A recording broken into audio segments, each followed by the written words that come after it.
ہم کہیں گے پہلے بیٹی تو بچا لو, پڑھانے کی تو بات بعد میں آئے گی, پہلے بیٹی کو تو بچا لے.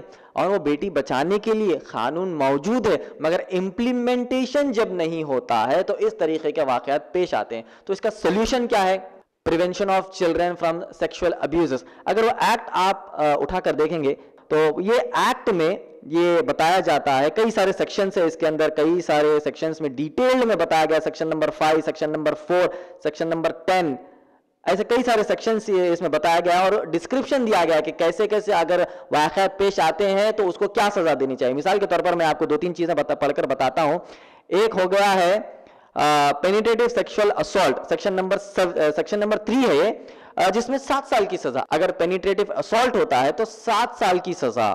ایگریویٹڈ پینیٹریٹو سیکشل اسالٹ, سیکشن نمبر 5, اس کا معنی کیا؟ اگر کوئی گورنمنٹ آفیشل, چاہے وہ ٹیچر ہو, چاہے پولیس آفیسر ہو, چاہے لائر ہو, چاہے جج ہو, چاہے کوئی بھی گورنمنٹ آفیسر ہو, اگر وہ اس طریقے کا واقعات کرتا ہے, اگر کوئی ریپ کرتا ہے تو اس کو 10 سال کی سزا. Non penetrative sexual assault, section number 7 میں 5 سال کی سزا. تو جرم کرنے والوں نے دیکھا کہ سزائیں اتنی ہیں, 5 سال, 7 سال اور 10 سال, وہ بھی ہم کو سزا ملے گی 10 سال کے بعد. تو انہوں نے کہا کہ جرم کرنے میں کوئی حرج نہیں ہے. تو اس کا سولوشن یہ ہو سکتا ہے کہ جو ہمارے پاس ہندوستانی قانون موجود ہے اس قانون کا فوراً امپلیمنٹیشن ہو.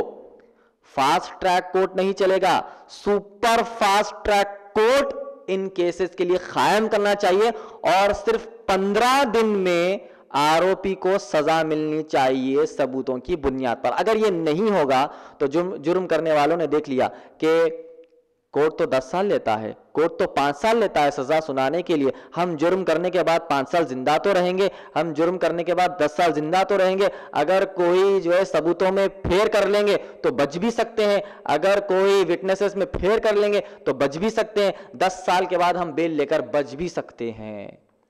ایسے لوگوں نے, ایسے درندوں نے ان سب چیزوں کو دیکھ لیا اور اس طریقے کے واقعات پیش آتے ہیں. اگر آپ یہ صلاح مان کر 15 دن میں سپر فاسٹ کورٹ کو قائم کرے اور 15 دن میں ججمنٹ دے, اور ایسے صرف 25 ججمنٹ آپ دے دیجئے, ہینڈ ٹل ڈیتھ کی سزا دیجئے, اونلی 25, میں سمجھتا ہوں, دعوے کے ساتھ کہہ سکتا ہوں کہ ہندوستان میں ریپ کی جو سٹیٹسٹکس ہے پرسنٹیج بہت ہی نیچے گر جائے گا. اور یہ جو واقعات جو ہم دیکھتے ہیں, جو سنتے ہیں, جو پڑھتے ہیں, جو نیوز چینلز میں آتے ہیں, وہ ایسے واقعات ہیں جو رپورٹ ہوئے ہیں. آپ سوچئے ایسے واقعات جو رپورٹ ہوئے ہیں اتنے زیادہ ہے, تو وہ واقعات کا کیا جو رپورٹ ہی نہیں ہوئے. جن فیملیز نے عزت کی بنیاد پر اپنے آپ کو خاموش رکھا, جن بچوں نے عزت کی بنیاد پر اپنے آپ کو خاموش رکھا, ایسے کتنے لاکھوں کیسز ہوں گے.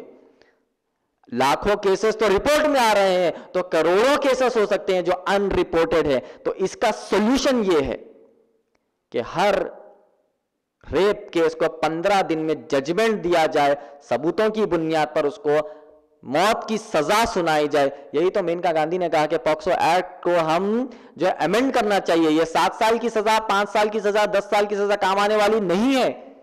جب تک موت کی سزا نہیں سنائی جائے گی, چاہے وہ 8 سال ہو, 10 سال ہو, 12 سال ہو, 18 سال ہو, 24 سال ہو, 30 ہو یا 40 سال, کوئی بھی ریپ کیس کو موت کی سزا نہیں سنائی جائے گی 15 دن کے اندر, تو یہ جو پرسنٹیج ہے, یہ جو گراف ہے ریپ کیسز ان انڈیا کا, جو گراف ہے وہ نیچے کبھی نہیں آئے گا, وہ بالکل اوپر ہی اوپر جاتے جائے گا. اور ہم دنیا میں کیا ہمارا امیج بتا رہے ہیں کہ ہندوستان ایک ایسا ملک ہے جہاں پر ایک دن میں ہزاروں ریپ ہوتے ہیں, ایک دن میں لاکھوں ریپ ہوتے ہیں. کبھی نربھیا کا کیس آ گیا, کبھی آصفہ کا کیس آ گیا, کبھی اناؤ کا کیس آ گیا, کبھی سورت کا کیس آ گیا, کبھی کوئی اور شہر کا کیس آ گیا. بس کیسز آتے ہی رہتے ہیں ہندوستان سے. کیا ہم یہ امیج دنیا کو دینا چاہتے ہیں؟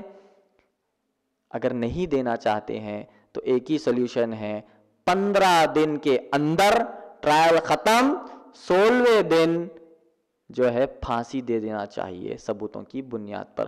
اگر کوئی دوسرے کیس ہے, چاہے رابری کا کیس ہو, چاہے ڈکیتی کا کیس ہو, چاہے رائٹس کا کیس ہو, ان کو آپ 5 سال چلا لیجئے ٹرائل میں, 10 سال چلا لیجئے ٹرائل میں, مگر ایسے کیسز کو 15 دن میں final super fast track court میں فائنل ججمنٹ دیجئے.